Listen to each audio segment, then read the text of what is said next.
Hello, it's Marcus from CountryWoodSmoke here. I'm here with a few mates and we're going to start showing you how to cook barbecue. I'm Dan. I'm Ben. I'm Chris. Hello. I'm Toby. Hi. And we're here in sunny Devon in the barbecue shack and we're going to show you everything about cooking outdoors.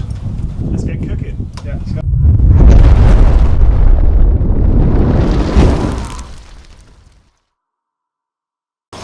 Hi everyone, welcome to sunny Devon, and this is the first of the barbecue show, so we're going to have a bit of fun here and talk about barbecues. I've got Dan here and I'm Marcus. Hey guys.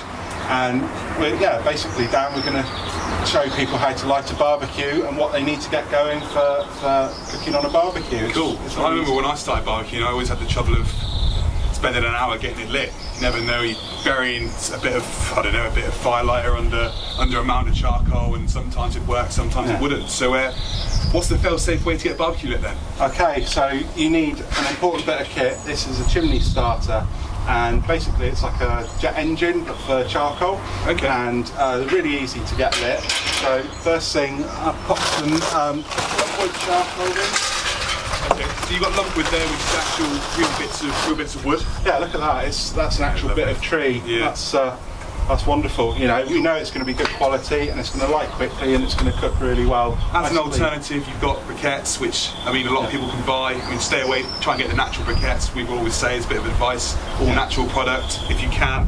You've got some other different types of briquettes and stuff that you can use, but let's stick with let's get this lump wood up and running. Yeah. So the three basic bits of kit you need to cook on a barbecue, really.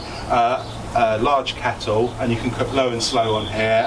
You can cook pretty much anything on here that you would any smoker.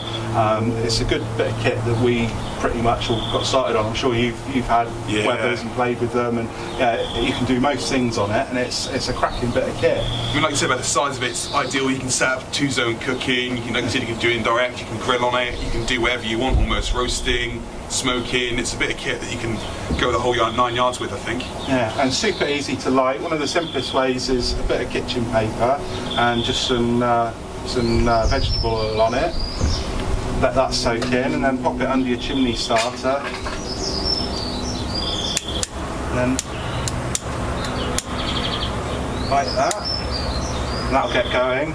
And pop the chimney starter on top, and that should be going in literally 5-10 minutes. Cool. So the oil, does that just stop the paper burning out too quickly? It keeps it burning a little bit longer? No, it gets it going quicker. It gets it raging really quick rather than just a bit of kitchen paper. You can use newspaper or, almost anything in there. Yeah, a little bit of paper in there just to get it going.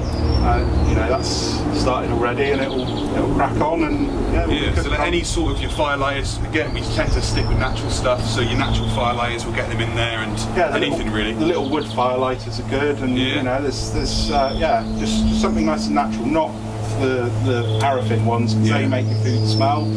Stay away from lighter fluid. Yeah, no lighter fluid. No, doesn't need squirting that. It'll get White going. spirit? No, none of that.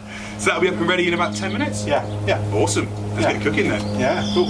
Yeah, this is one of these stones I made this one.